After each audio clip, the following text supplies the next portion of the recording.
श्रीमद् भगवद गीता ज्ञान यज्ञ प्रवचन क्रमांक 487 अध्याय 13वां क्षेत्र क्षेत्रज्ञ विभाग योग और श्लोक क्रमांक 2।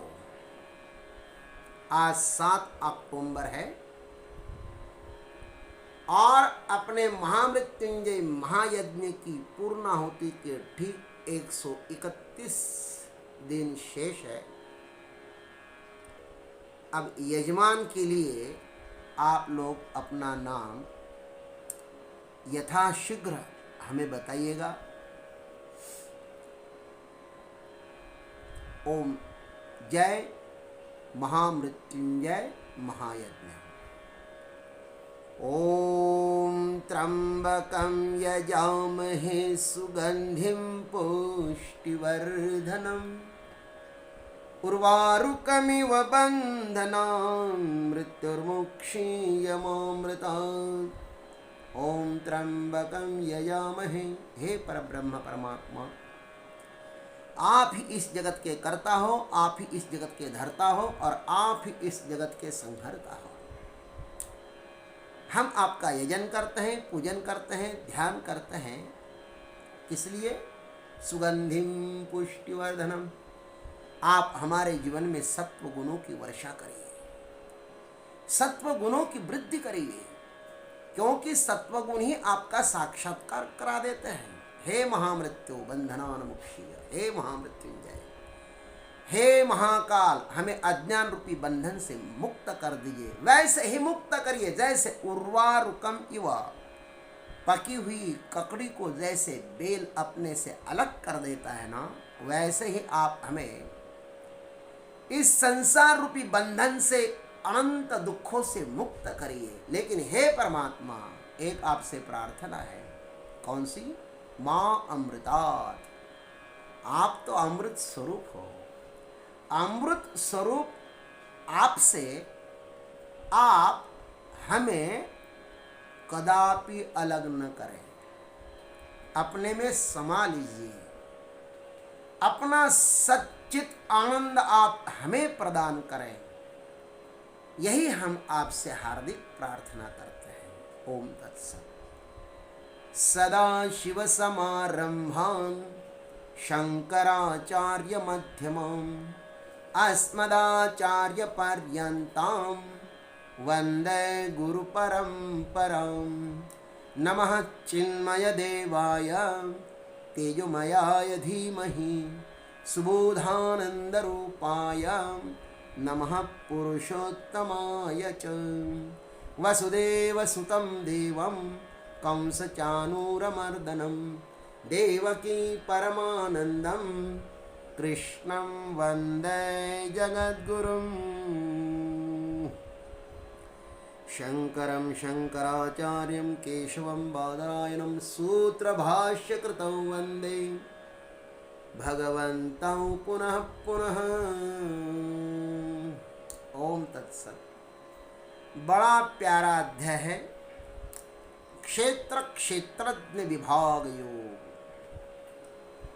प्रथम श्लोक में भगवान ने क्षेत्र और क्षेत्रज्ञ की परिभाषा बता दी। क्षेत्र क्या है और क्षेत्रज्ञ क्या है। अब इस द्वितीय श्लोक में भगवान क्षेत्रज्ञ का स्वरूप बताते हुए उसके ज्ञान का लक्षण कहते हैं। क्या प्यारा श्लोक है, देखो तो सही। महाराज, गीता को पढ़ने में, चिंतन करने में बड़ा आनंद आता है। बड़ा प्यारा ग्रंथ है ये। है तो छोटा, लेकिन इसका अर्थ महान है। ऐसा लगता है गीता का चिंतन करते ही रहिए। ये तो भगवान का हृदय है ना। गीता में हृदयम पार्थ। अर्जुन को देख करके भगवान के हृदय से ये ग्रंथ, ये गीता, ये ब्रह्म विद्या छलक पड़ी है। भगवान तो वत्सल है ना, अर्जुन तो वत्स है। पार्थो वत्सः सुधीर भोक्ता दुग्धम गीतामृतम महत्। इतना प्यारा ये ग्रंथ है। इसको जितना चिंतन करो उतना अच्छा है। आइए भगवान क्या कहते हैं सुन ले।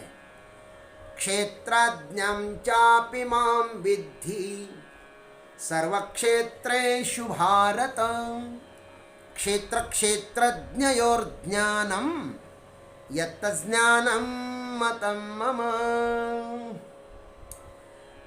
हे भारत, च सर्वेषु क्षेत्रं चापि मां विद्धि। वाह, भगवान कहते हे भारत, सब क्षेत्रों में क्षेत्रज्ञ, क्षेत्रज्ञ माने जीवात्मा भी मुझको ही जान, जीवात्मा भी मैं ही हूं। क्षेत्र क्षेत्रज्ञ हो यत् ज्ञानम तद ज्ञानम मम मतम। क्षेत्र क्षेत्रज्ञ का अर्थात विकार सहित प्रकृति का और पुरुष का जो ज्ञान है ना, वही यथार्थ ज्ञान है, ऐसा मेरा मत है। भगवान ने अपना मत बता दिया। क्षेत्र और क्षेत्रज्ञ का क्या ज्ञान है, जो ज्ञान है ना वही सच्चा ज्ञान है। जानना हो, देखना हो तो क्षेत्र क्या है और क्षेत्रज्ञ क्या है। आइए सदगुरु के आशीर्वाद से, भगवान की कृपा से इन भगवान के वाक्यों पर, भगवान के शब्दों पर हम लोग चिंतन करते। ये तो मोती है महाराज, ये तो सही में मोती है। उसको चुगने के लिए तो राजहंस जैसा साधक होना चाहिए। भगवान कहते हैं हे भारत। भारत किसको कहते हैं? जो ज्ञान स्वरूप प्रकाश में ही रत है, ज्ञान रूपी प्रकाश में ही वो रममान रहता है, रमन करता है, वह भारत है। हे अर्जुन, तुम कुंती पुत्र भी हो और भरत कुलोत्पन्न श्रेष्ठ पुरुष भी हो। परमात्मा को जानना है तो अपने से प्रारंभ करना चाहिए। स्वयं से प्रारंभ करो, दूसरों से नहीं। सर्वप्रथम शास्त्रों ने मां को ही भगवान कहा है, मातृदेवो भव। अतः मां में प्रभु की झांकी देखो। जिसको अपनी मां में परमात्मा की झांकी नहीं दिखाई देती है ना, उसके लिए परमात्मा बहुत दूर है, समझ लो। मां जो है ना, मां, अपनी मां, हे मां, वो साक्षात परमात्मा का स्वरूप है। वहीं से सब जीवन प्रारंभ होता है।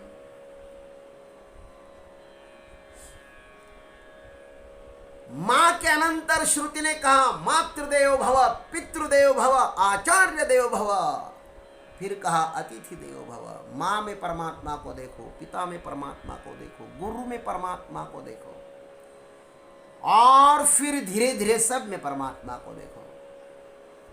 उसके बाद अपने शरीर में देखो, फिर सब शरीर में परमात्मा निवास करता, ऐसा देखो। सब क्षेत्र में वो परमात्मा निवास करता है।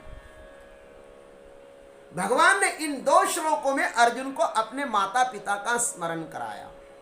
मानो माता पिता का स्मरण कर इस अध्याय का प्रारंभ किया हो। पहले में मातृदेवो भव और दूसरे में पितृदेवो भव। परमात्मा का दर्शन करना हो तो माता पिता का निरादर कर सर्वप्रथम जो अपने अति नजदीक है उसमें परमात्मा का साक्षात्कार होना चाहिए। क्योंकि जहां पर अति प्रेम होता है ना, वहीं पर सर्वप्रथम परमात्मा का दर्शन सुलभ हो जाता है। जहां पर आपका प्रेम हो वहां पर परमात्मा का दर्शन क्या हो जाता है? सुलभ हो जाता है। जो अपनों में परमात्मा का दर्शन नहीं कर सकता वह अन्यों में भी नहीं कर पाएगा महाराज। अतः शुरुआत अपने से करो और तदनंतर सब में देखो। वैसे तो सब परमात्मा ही है, लेकिन प्रारंभ अपने से कर लो। भगवान कहते हैं अर्जुन कि सर्व क्षेत्रेषु क्षेत्रज्ञं चापि मां विद्धि। सब क्षेत्रों में जो क्षेत्रज्ञ है ना, वो मैं ही हूं, मैं ही हूं, ऐसा जानो। यह भगवान की सार्वभौम उद्घोषणा है। समस्त भेदभाव को मिटाने वाली घोषणा है महाराज। ये घोषणा समस्त शास्त्रों का निचोड़ है, समस्त शास्त्रों का सार है। इसी एक घोषणा पर हिंदुओं का सनातन धर्म खड़ा है। उपाधि भेद से सब क्षेत्र पृथक पृथक है, विभिन्न है, विचित्र है, किंतु उनके भीतर रहने वाली जो चेतना है ना, सो एक है, उसमें कोई अंतर नहीं है। जो मेरे भीतर है, मुझको जिस प्रकार अनुभव में आती है, वही आप में भी चेतना है। चेतना में कोई भेद नहीं है, वह पशु पक्षियों में भी है। हम पशु पक्षियों के साथ भी शुद्ध निर्मल या कुरूप व्यवहार करें तो उन्हें भी पता चल जाता है। पशु पक्षी भी जानते हैं कि ये मेरे साथ किस प्रकार का व्यवहार कर रहा है। उनके अंतरात्मा पहचान जाते हैं हमारे हाव भाव को, उनके भीतर चेतन है। भगवान ने यहां पर जीव और ईश्वर की एकता बताई है। एकता, जीव अज्ञानवश भले ही अपने आप को ईश्वर से पृथक मानता हो, किंतु ईश्वर सबको अपना ही स्वरूप मानते हैं।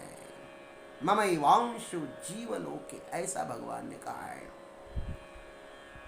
अनेक घटों में प्रतिभाषित जो सूर्य प्रतिबिंब है ना, कितने सारे घट हैं, उन समस्त घटों में प्रतिभाषित सूर्य बिंब, उस बिंब से भले ही अज्ञानवश अपने को पृथक मानते हो, लेकिन वास्तव में वे सब महासूर्य ही है। प्रतिबिंब अनेक हो सकते हैं, लेकिन बिंब तो एक ही है ना। एक ही बिंब का ये विस्तार है। हमारे प्रत्येक घरों में बिजली है। हमें भले ही लगता हो कि ये मेरी है, ये तेरी है, किंतु सबके घरों में विद्युत एक ही है। विद्युत में कोई भेद नहीं है। उपकरण बहुत हो सकते हैं, लेकिन सब में प्रवाहित होने वाले जो विद्युत है ना, वह एक ही है। हम भी परमात्मा से, उस परब्रह्म से अलग अलग नहीं हैं, हम एक ही है। इसलिए तो ज्ञानेश्वर महाराज कहते हैं कि जय जय भेटे भूत ते ते मानिजे भगवंतः भक्ति योग निश्चित दानमाधा। सब में प्रभु का दर्शन करो। भगवान ने गीता में बहुत बार कहा है, सर्वस्य चाहम हृदि सन्निविष्टः, अथवा ईश्वर सर्वभूतानाम, अथवा हृदि सर्वस्य विष्टितम। परमात्मा प्रत्येक क्षेत्र के भीतर विराजमान है। अतः हर दिन हर क्षण उसका दर्शन करो। परमात्मा को खोजने के लिए और कहीं जाना नहीं चाहिए। जाना ही नहीं पड़ता, भगवान को कहाँ खोजोगे। अरे खोलो पलक और देखो परमात्मा की झलक। उसको देखने के लिए भीतर की आंख खोलनी पड़ेगी। सबके भीतर वह लबालब भरा हुआ है। बस उसको देखने के लिए विवेक रूपी अति निर्मल आंख होनी चाहिए। प्रभु को देखने की आंख हो तो वो बड़ी आसानी से दर्शन ले सकती है महाराज। इसलिए अपने आंखों को पवित्र बनाओ, अपने आंखों को निर्मल बनाओ, अपने आंखों को शुद्ध बनाओ, अपने आंखों का ऑपरेशन करो। जैसी आंख होगी ना, वैसा आपको बाहर दिखाई देगा। भगवान कहते क्षेत्र क्षेत्रज्ञ हो यत् ज्ञानम तद ज्ञानम मम मतम। शरीर और शरीरी का यथार्थ ज्ञान है, सो ही सच्चा ज्ञान है। शेष सब अज्ञान ही है। भगवान कहते ये मेरा अपना मत है अर्जुन। यह ज्ञान अपने काम का है, शेष ज्ञान दूसरों को रिझाने के लिए है। सच्चा ज्ञान यही है। जो ज्ञान हमें हर क्षण काम नहीं आता, वह हम अपना ज्ञान नहीं कह सकते हैं। जो ज्ञान हमें हर क्षण काम में नहीं आता, उसे हम अपना कैसे कह सकते हैं। 64 कलाओं का जो ज्ञान है, वह सब प्रसंगानुरूप ही काम आता है। अन्य विद्याओं का ज्ञान भी किसी किसी अवसर पर ही काम आता है, किंतु मैं और मेरा, अहम और इदम, क्षेत्र और क्षेत्रज्ञ का जो विवेक है ना, ऐसा जो ज्ञान है ना, वह हर क्षण अपने को काम में आता है। मैं कौन हूं और यहां पर मेरा क्या है, मैं कौन हूं और यहां पर मेरा क्या है, मनुष्य को इतना समझ में आ जाए तो फिर वह इस नश्वर संसार में नहीं फंसेगा। मैं कौन हूं, यहां पर मेरा क्या है, इतना ही यदि उसको समझ में आ जाए, नश्वर में वही फंस जाता है जिसको ईश्वर का बोध नहीं है। जो स्वयं को अच्छी तरह जानता है वह बाहर भी नहीं अटकेगा। ध्यान रखना, बाहर जगत में सब भूल भुलैया है। जैसे लखनऊ में एक भूल भुलैया है, बहुत बड़ा भूल भुलैया, हम लोग गए थे एक बार देखने के लिए। वैसा है संसार, भूल भुलैया है, कहाँ भटक जाते हैं लोग पता नहीं चलता है।